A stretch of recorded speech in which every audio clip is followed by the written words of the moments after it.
back just a few days. Good evening, I'm Tim McQuaid. Like 85 million years to this creature who is a creature of Alan Detrich. I guess that we could call him your baby. We could call her your baby. This is a mosasaur. Tell us a little bit about the mosasaur. This mosasaur is 85 million years old. If you can imagine something 20 million years older than the Rocky Mountains. Now this animal became extinct 20 million years before the extinction of dinosaurs. About the time the dinosaurs were becoming extinct, this reptile had been dead 20 million years. What is unusual about this animal? If you look at these teeth could have eaten a man, no problem. But what makes these really special is the fact that there's crystallized teeth in the pterygoid area here. That's something new to science, new to me. And also the fact that there's cartilage found with the specimen tells one that this was found in sediments that were very fine. Okay, another place that you had pointed out to me a little bit earlier is if you could compare this to anything, it would be like the current day snakes that we see, and basically you can tell that in the jaws. That's correct. This is what's known as the splenial angular articulation. This quadrate area, which is kind of like a double hinged jaw of a modern day snake, could open his mouth very large and eat a man without any problem.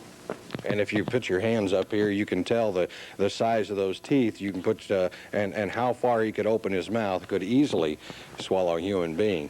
Now, as we moved on down here, some of the other neat things that you found along with this when you were, and you found this out near Scott City, Kansas. Yes, that's correct. That was where there was about 500 foot of water at that area, really very deep water. And all good fishermen know that the bigger fish or the bigger reptiles would be in the deeper water.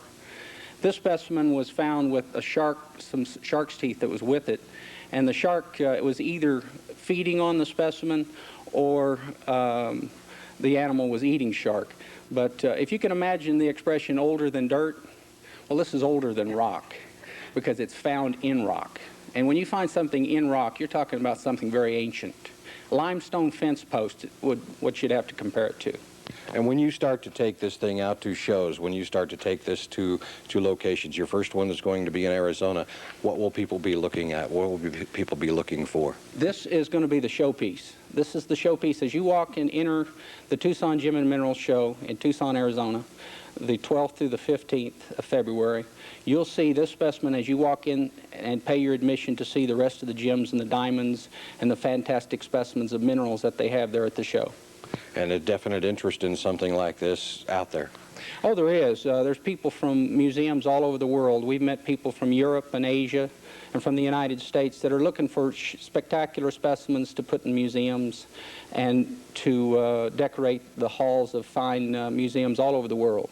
Okay. Thanks for being with us. We'll have a little bit more from Alan tonight at 10 o'clock.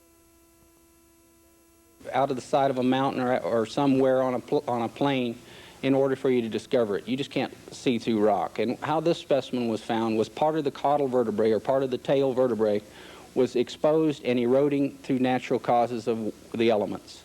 Now, this specimen here, we had to replace or rebuild the caudal area.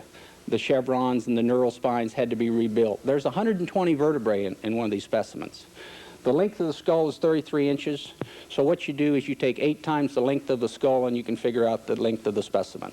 And basically you will find him in pieces. That's correct. They're usually disarticulated and scrambled because of 85 million years. You just imagine what you'd have to do where you'd bury something for 85 million years and dig it up, and some of it would still be there. I don't know where you'd bury it, but it's miraculous that something survives that long.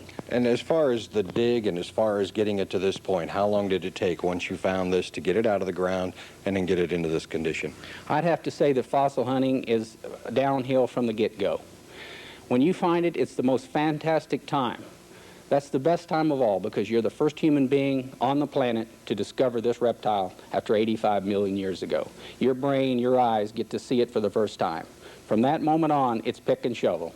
And a lot of work, too. Thanks for being with us, Alan Detrich. And, of course, this will be going to Tucson, Arizona for a gem and mineral show that's going out there. Let's look at our news tonight. Stay with us, weather and